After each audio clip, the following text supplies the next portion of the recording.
नमः सिद्धेभ्यः। जय श्री महावीराय नमः। जय श्री परम्पराचार्य गुरुवे नमः। जय श्री उमा स्वामी गुरुवे नमः। जय श्री शांति सागर गुरुवे नमः। जय श्री विद्यानंद गुरुवे नमः। मोक्ष मार्गस्य नेतारं भेतारं कर्म भूभृतां ज्ञातारं विश्वतत्त्वानां वन्दे तद्गुणलब्धये। मंगलम भगवान वीरो मंगलम गौतमो गणी मंगलम कुंद कुंदार्यो जैन धर्मोस्तु मंगलम। तत्वार्षुत परम मांगलिक ग्रंथ है आचार्य कुंद कुंद के पट्ट शिष्य आचार्य उमा स्वामी द्वारा। यह विक्रम की प्रथम शताब्दी में लिखा गया सूत्रात्मक शैली है। संस्कृत इसकी भाषा है। 10 अध्याय विभाजित है। 7 तत्वों का वर्णन है। हम सभी लोग 9वां अध्याय में प्रवेश कर रहे हैं और आज हम सब इसमें पहला जो सूत्र है उसको पढ़ेंगे। यह संबर नाम का अधिकार प्रारंभ हो रहा है। इस अधिकार में संबर और निर्जरा दोनों की बात आचार्य भगवान करेंगे। आश्रव बंद की बात तो बहुत हो चुकी, अब संबर और निर्जरा की बात करें, जिससे कल्याण होना है, जिससे उद्धार होना है, जिससे कर्म समाप्त होना है, आत्मा पावन और पुनीत होना है। सचमुच में 9वां अध्याय हमारे जीवन का जागरण का समय है। अपनी आत्मा को चैतन्यमय बनाने का यह साधन है। संबर और निर्जरा के माध्यम से ही किसी जीव को मोक्ष की प्राप्ति हो सकती है। जितने जीव मोक्ष गए हैं, आगे जितने जाएंगे और जा रहे हैं, सभी संबर निर्जरा के बल से ही जा पाएंगे। अतः हमें यह संबर और निर्जरा जो है इस अधिकार को अच्छी तरह से समझ करके जीवन में उतारना है। तो ठीक है, अपनी जिनवाणी में 9वां अध्याय का जो पहला नंबर का सूत्र है उसको आप निकाल लेंगे और उसका अपन सब बोर्ड के माध्यम से उच्चारण करेंगे। 9वां अध्याय का सूत्र नंबर 1, आश्रव निरोधः संवरः। आश्रव निरोधः संवरः। संवर की परिभाषा, बहुत सुंदर परिभाषा बताई है। संवर क्या लिखा है? आश्रव निरोधः, आश्रव का निरोध करना, मतलब आश्रव को रोकना। जो कर्म आ रहे हैं उन कर्मों को रोकने का नाम संवरः संवर है। जब तक कर्मों का आना नहीं रुकेगा तब तक संवर प्रारंभ नहीं हो सकता है, ऐसा यहाँ बता रहे हैं। तो आश्रव क्या होता है? हमारा एक भावाश्रव होता है और एक द्रव्याश्रव होता है। जो हमारे आत्मा में राग द्वेष मोह आदि के जो परिणाम हैं वह हमारा कौन सा आश्रव है? वह हमारा भाव आश्रव है। वो जीव की विकारी परिणति है और उसके निमित्त से कर्मों का आना, पौद्गलिक कर्मों का आना, वह द्रव्य आश्रव है। तो जब तक भाव आश्रव और द्रव्य आश्रव चलता रहेगा तब तक संबर की कोई उम्मीद नहीं है। निश्चय से संबर वही है जहां पर किसी भी प्रकार का आश्रव ना हो। ठीक है ना? तो क्या बोल रहे हैं? आश्रव का निरोध संवर है। आपको तो सूत्र भी याद हो गया होगा और कंठस्थ कर लेना कि आपके जीवन में जब जब किसी प्रकार के राग द्वेष मोह आदि के परिणाम आए तो आप सोचना कि मेरा क्या हो रहा है? आश्रव हो रहा है, कर्म आ रहे हैं तो फल की प्राप्ति होगी, लेकिन मेरा संवर नहीं होगा। कर्मों का रोकने का नाम संवर है। देखिए यहाँ पर लिखा हुआ है आश्रव निरोध क्या है। राजवार्तिक में अकलंक देव ने ये परिभाषा यहाँ पर लिखी हुई है। क्या? कर्मों के आगमन के निमित्तों का अप्रादुर्भाव ही आश्रव निरोध है। क्या बात लिखी है? कर्मों के आगमन, जो कर्म के आगमन होते हैं तो उसमें निमित्तों का, जो उसमें हमारा निमित्त कौन सा है? आंतरिक निमित्त तो हमारा स्वयं का परिणाम है राग द्वेष भाव। उनका अप्रादुर्भाव मतलब उनकी उत्पत्ति नहीं होना, वह भाव न उत्पन्न हो और ना कर्म आए, उसका नाम आश्रव निरोध कहलाता है। कर्म आगम के निमित्त भूत क्या है? मन वचन काय। मन हमारा द्रव्य मन, द्रव्य वचन और द्रव्य काय, और इसके साथ लगने वाला हमारा उपयोग। तो इस प्रकार मन वचन काय के प्रयोग का स्वात्म लाभ हेतु, स्व आत्म लाभ हेतु के सन्निधान से उत्पन्न नहीं होना आश्रव निरोध कहलाता है। कितनी सुंदर परिभाषा बताई है। हमारा जो मन वचन काय है इसके माध्यम से आश्रव होता है, और यह आश्रव न हो, इससे किसी प्रकार से हमें आत्म लाभ ना हो, न मन से, न वचन से, न काय से। क्योंकि मन वचन काय से जो आत्म लाभ होता है वो नियम से कर्मों का आश्रव करेगा ही करेगा। लेकिन जो जहाँ डायरेक्ट हम आत्मा में स्थित हो जाते हैं वहां संबंध निजरा प्रारंभ हो जाती है। तो इन सब सन्निधानों का अभाव होना ही क्या कहलाता है? संवर कहलाता है, मतलब आश्रव का निरोध करना कहलाता है। मोह और योग के निमित्त से कर्मों का आश्रय होता है, और इस मोह और योग से उत्पन्न होने वाला जो भाव है उसी भाव को यहाँ पर गुण स्थान भी कहा जाता है। गुण स्थान मतलब पर्याय स्थान। जीव की अवस्था कैसी कैसी होती है मोह और योग के मिलने से। मोह राग द्वेष कषाय मिथ्यात आदि, और योग मन वचन काय, इनके मिलने से जीव के कर्मों का आश्रव सतत होता रहता है। और इसलिए यदि किसी को संवर समझना है तो उसे गुण स्थान जरूर समझना चाहिए। गुण स्थान 14 प्रकार के होते हैं और इनका स्वरूप जो है बहुत बृहद रूप से है। इसके लिए हमें आपके लिए अलग से ही क्लास लेना पड़ेगी जो 2-4 महीने लगातार चले। इसका पूरा विवेचन यहाँ नहीं हो सकता है। तो किस किस प्रकार से जब दर्शन मोहिनी जाता है, जब आप अनंतानुबंधी जाती है, आप प्रत्याख्यान प्रत्याख्यान संजलन, फिर नौकशाय और हासरति आदि, इस प्रकार से इन सबको रोका जाता है। मन वचन काय की जो चंचलता है वो भी रुकती है। तो इस प्रकार धीरे धीरे धीरे क्या होता है, आश्रव रुकता है और हमारा संवर होना प्रारंभ होता है। बिना गुण स्थान के संवर हो नहीं सकता है। जब तक हम गुण स्थान ऊपर ना चढ़ें, हम श्रेणी में ना चढ़ें, तब तक हमारा संवर नहीं हो सकता। तो जितना जितना हम गुण स्थान चढ़ते जाएंगे उतनी उतनी उस अवस्था में होने वाली कर्म की जो विच्छुत्ति है उस रूप आश्रय नहीं होगा, तो क्या हो जाएगा, उस कर्मों का आना रुक जाएगा। जैसे कोई सम्यक दृष्टि बन गया तो मिथ्यास संबंधी आश्रय नहीं होगा उसको, अनंत अनुबंधी क्रोध मान माया लोभ संबंधी आश्रय नहीं होगा, तो उसका रुक जाना, उसका निरोध हो जाना वह सम्यक दृष्टि का संवर कहलाएगा। इसी प्रकार से कोई यदि व्रती बन जाता है, अणुव्रत धारण कर लेता है, तो उसके आप प्रत्याख्यान क्रोध मान माया लोभ संबंधी जो आश्रय होने थे वो उसको आश्रय नहीं होंगे। मुनिराज आदि बन जाते हैं, महाव्रती हो जाते हैं, तो प्रत्याख्यान संबंधी जो क्रोध मान माया लोभ संबंधी भाव हैं वो भाव आश्रव और द्रव्य आश्रव दोनों प्रकार के आश्रव रुक जाया करते हैं।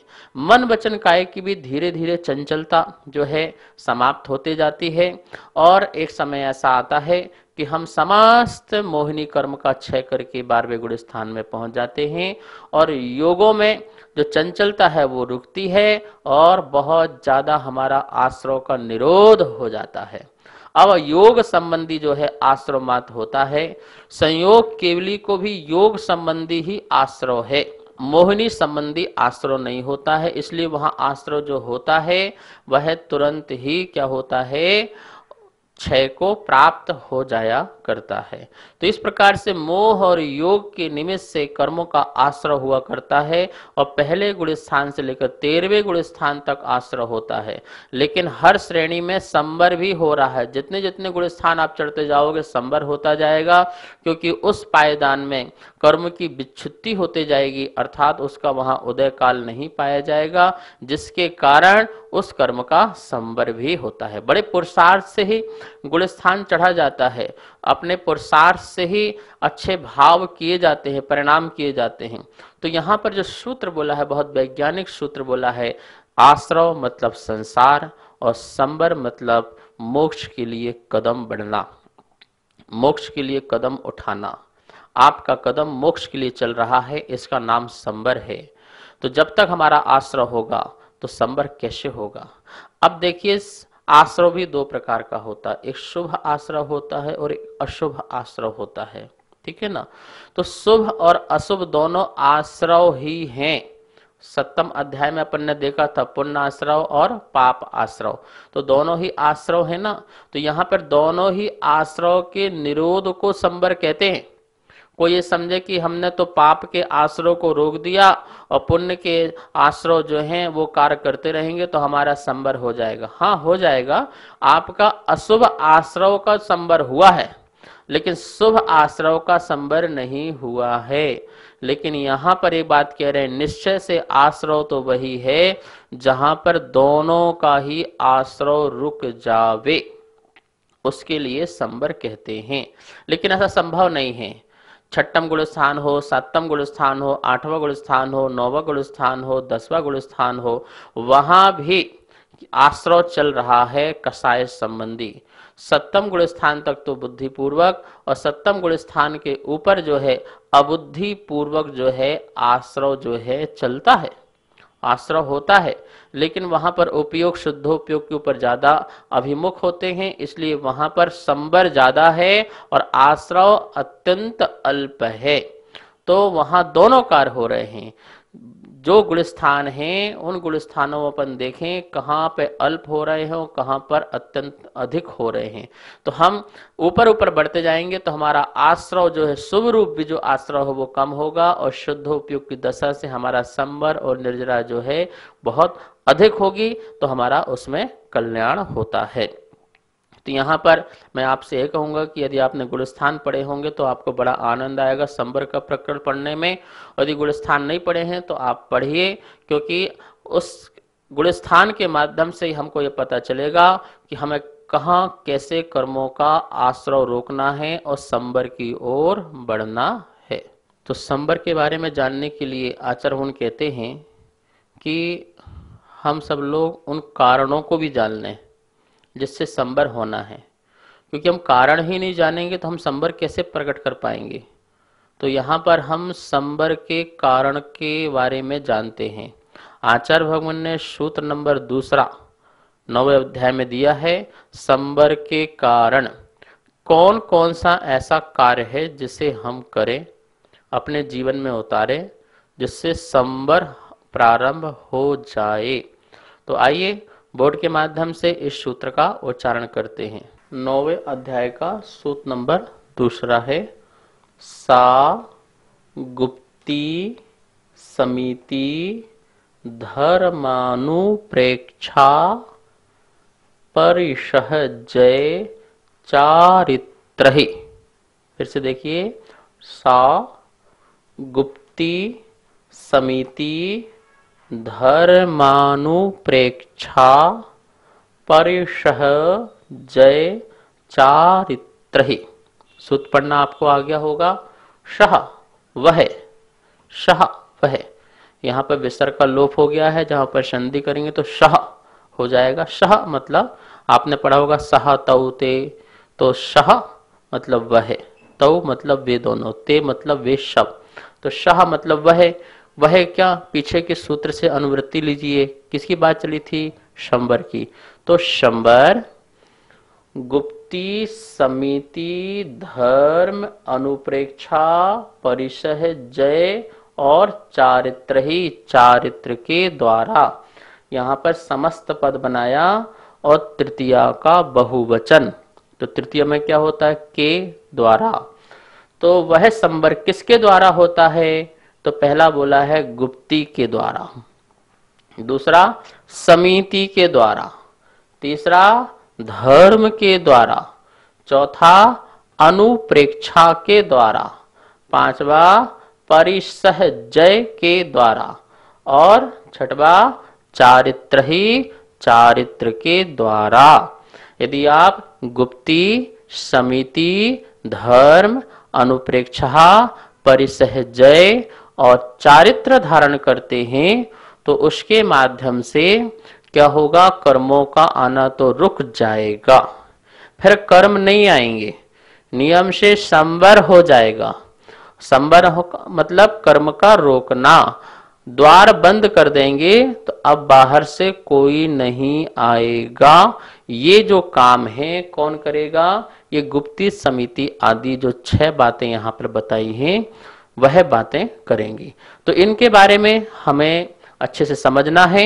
यहां पर अपन देखते हैं कि आचार्य भगवान कहना चाह रहे हैं कि गुप्ती समिति धर्म अनुपेक्षा परिसहज चारित्र।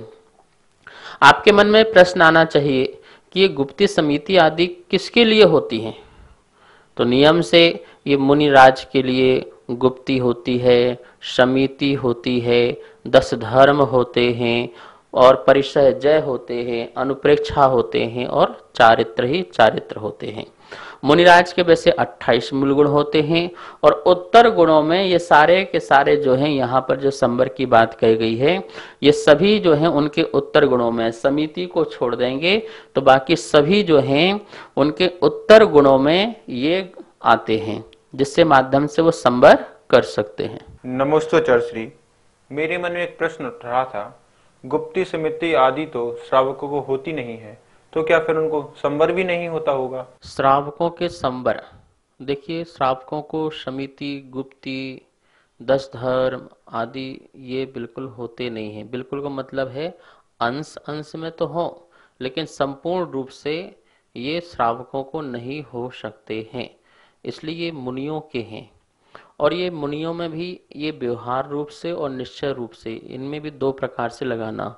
मुनिराज यदि इन गुप्ती आदि का व्यवहार रूप से पालन करते हैं तो वहां तो उनको भी आश्रय होगा, लेकिन निश्चय रूप से पालन करते हैं तो वहां पर उनका संवर ही होगा। ठीक है ना? तो संवर यहाँ पर उनको निश्चय रूप से पालन करने की बात है कि इसको निश्चय रूप से पालन करें तो पूर्ण रूप से जो बुद्धि पूर्वक पुण्य पाप का आश्रय होता था वो नहीं होगा और शुद्ध उपयोग की उनकी इसमें दशा बनेगी। ये बात यहाँ समझना है। अब रही बात श्रावक की, तो श्रावक का संवर कैसा होता है? श्रावक का अशुभ कर्म रोक दे और शुभ कर्म करते रहे तो अशुभ कर्म नहीं आया, यही उसका संवर होता है। लेकिन वो शुभ कर्म भी छोड़ दे, ऐसा हो नहीं सकता है। श्रावक के या तो शुभ परिणाम होंगे या अशुभ परिणाम होंगे, दोनों में से कोई एक परिणाम होंगे, तो उसके नियम से आश्रय होता ही रहता है। इतना हो सकता है वो जिस गुण स्थान में, जैसे पंचम गुण स्थान में श्रावक है तो चतुर्थ गुण स्थान संबंधी जो कषाय की तीव्रता थी, उस कषाय का अभाव होने के कारण उसको तज्जन आश्रय नहीं होगा तो हम उसे संवर कह सकते हैं। लेकिन वर्तमान के जो उसके परिणाम हैं, उस परिणाम के निमित्त से नियम से उसका क्या होगा? आश्रय होगा। तज्जन परिणाम जो भी उसके राग देश होंगे, शुभ अशुभ परिणाम होंगे, तो उसका आश्रय नियम से होगा। संवर जो है, सचमुच में संवर जो है निश्चय गुप्ती, निश्चय समिति, निश्चय धर्म, निश्चय अनुप्रेक्षा, निश्चय परिसह जय और निश्चय है चारित्र। इसको जो मुनिराज अंगीकार करते हैं उनका पुण्य पाप दोनों प्रकार का आश्रय रुकता है और क्या होता है? शुद्धोपयोग दशा में उनका संवर होता है और कर्म की निर्जरा भी होती है। अबुद्धि पूर्वक उनके श्रेणी में भले ही आश्रय होता रहे, लेकिन बुद्धि पूर्वक उनका किसी प्रकार का आश्रय नहीं होता है। जब ये निश्चय से इस संवर के कारणों का पालन करते हैं तब। यहाँ पे देखेंगे लिखा है सूत्र में सह पद का ग्रहण किस लिए किया गया है। सूत्र में सह शब्द आया हुआ है ना, आज्ञा संधि करते ही सह मतलब वह। तो सूत्र में सह पद का ग्रहण गुप्ती आदि के साथ साक्षात संबंध के लिए किया गया है कि वह संवर जो है गुप्ती आदि के द्वारा होता है, इसलिए यहाँ पर सह शब्द का संबंध लिया गया है। इससे यह नियम हो जाता है कि यह संवर गुप्ती आदि के द्वारा ही होता है, अन्य उपायों से नहीं। ये निश्चित हो जाता है, ये बिल्कुल यथार्थ रूप से नियमित हो जाता है कि संवर जो है ये गुप्ती समिति आदि इनसे ही होता है और अन्य किसी भी कारण से संवर नहीं होता है। तो कौन से अन्य कारण? तो अन्य कारण जैसे तीर्थ स्थान, कोई तीर्थ स्नान, कोई तीर्थ में स्नान कर ले तो उससे होता है, तो बोले उससे भी नहीं होता है। जो मात्र दीक्षा ले ले उससे होता है, तो उससे मात्र से नहीं होता है। शीर्षोपहार, कोई व्यक्ति अपने शीश का उपहार धर्म के लिए दे दे, गर्दन अपनी दे दे, अपना बलिदान दे दे, तो उससे संवर होता है, तो बोले उससे भी नहीं होता है। देवता आराधना, देवताओं की आराधना करना, देवी देवताओं की आराधना करना, तो क्या उससे संवर होता है, तो बोले उससे भी नहीं होता है। गंगा स्नान आदि करना, तो उससे संवर होता है, तो बोले उससे भी संवर नहीं होता है। उन सब की निर्वर्तना के लिए आचार्य भगवान ने सूत्र में सह ये शब्द दिया है। सह वह संवर निश्चित ही नियम से गुप्ति, समिति, अनुप्रेक्षा, धर्म, परिसह, जय और चारित्र इनके द्वारा ही होता है। के द्वारा, इनके द्वारा ही यह जो है संवर होता है, और अन्य किसी भी कारण से संवर नहीं होता है, ये बताने के लिए। और देखिए यहाँ पर प्रश्न बनता है, यह सूत्र किस लिए कहा गया, यह सभी प्रश्न मन में आता है। तो आंसर देते हैं, आश्रव निरोध को संवर कहते हैं। कहा है, वहां यह नहीं जाना गया कि आत्म लाभ के कारणों का सन्निधान होने पर आते हुए कर्मों का निरोध किसके द्वारा किया जाता है। पिछले सूत्र में बताया नहीं कि आत्मलाभ का किस प्रकार से प्राप्त करेंगे जिससे कर्म का निरोध नहीं होगा, तो उसका कारण बताने के लिए यह सूत्र यहाँ पर कहा गया है। यह बताना चाहिए कि इससे आश्रव का निरोध होता है, अतः आश्रव निरोधों के कारणों को कहने के लिए यह सूत्र कहा गया है। कोई आपसे पूछे इस सूत्र क्यों कहा गया है, तो जो कारण है आश्रव के निरोध का, उन कारणों को बताने के लिए आचार्य भगवान ने यहाँ पर सूत्र कहा गया है। यहाँ लिखा है गुप्ती समिति आदि जो अपन ने पढ़े हैं उसकी संक्षेप परिभाषाएं आपको यहाँ बता रहे हैं। गुप्ती, जिसके बल से संसार के कारणों से आत्मा का गोपन अर्थात रक्षा होता है, वह गुप्ती कहलाती है। समिति, प्राणी पीड़ा का परिहार करने के लिए सम्यक प्रकार से प्रवृत्ति करना समिति कहलाती है, मतलब सावधानी रखना, हमारे द्वारा कोई जीव की हिंसा ना हो। धर्म, जो इष्ट स्थान में धरता है वह धर्म है, जो दुखों से निकाल करके सुख की ओर ले जाता है या सुख को प्राप्त कराता है, उसे धर्म कहते हैं। अनुप्रेक्षा, शरीर आदि के स्वभाव का बार बार चिंतन करना ये अनुप्रेक्षा कहलाती है। परिसह जय, क्षुधा आदि वेदना के होने पर कर्मों की निजरा करने के लिए उसे सह लेना परिसह है। किसी प्रकार की पीड़ा हो रही हो, भूख प्यास आदि की, शीत उष्ण की, उसे सह लेना वह परिसह है।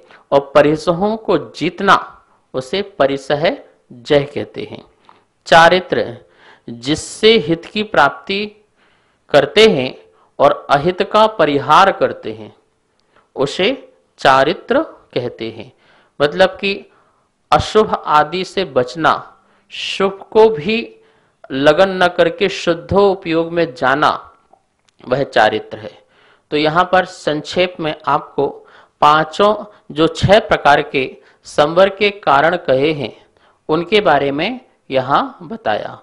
विस्तार से इनका अपन कथन करेंगे, एक एक चीज को समझेंगे कि गुप्ती मतलब गोपन है, समिति मतलब सावधानी है, धर्म मतलब स्वभाव है, अनुप्रेक्षा आत्मचिंतन है, परिसह जय आत्मशक्ति है, वीर शक्ति है, उल्लास है आत्मा का, जिसके माध्यम से हम आने वाले जितने भी संकट हैं, कर्म उदय हैं, उनको सहन कर लेते हैं। और चारित्र जो है मेरी आत्मा की स्वच्छता है, मेरी आत्मा की पवित्रता है, निर्मलता है, परिणामों की विशुद्धि है, राग द्वेष का अभाव है, वो चारित्र है। इस प्रकार से यहाँ आचार्य भगवान ने हमको सर्वप्रथम संक्षेप में इनकी परिभाषाएं बताई।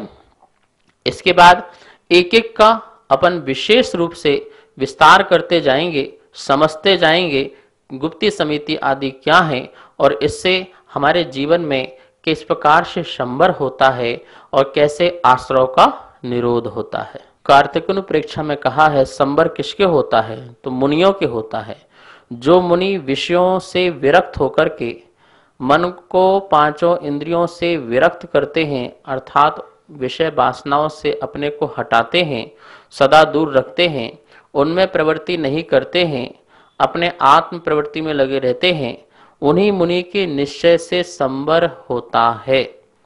तो संवर के लिए आप सोच लीजिए, आप सबको भी महाव्रतों की ओर बढ़ना चाहिए, अनुव्रत में ही नहीं अटके रहना चाहिए।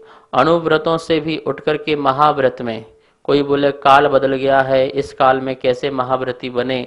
भगवान महावीर स्वामी कहते हैं पंचम काल के अंत तक भावलिंगी मुनिराज होंगे। तो महाव्रत लेकर के संवर कीजिए। यह तन मिला और संवर नहीं किया, यह मनुष्य भाव मिला और संवर नहीं किया, तो फिर सार्थकता हमारे जीवन की नहीं रहेगी।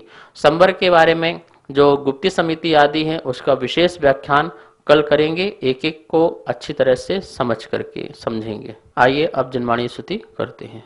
जावाणी के ज्ञान से सूझे लोकालोक, शोवाणी मस्तक धरो सदा दे तो हो धोग। हे जनवाणी भारती तो ही जपो दिन रेन, जो तेरी शरणा धरे सो पावे सुख चैन। आशीर्वाद। सभी को सादर जय जिनेन्द्र।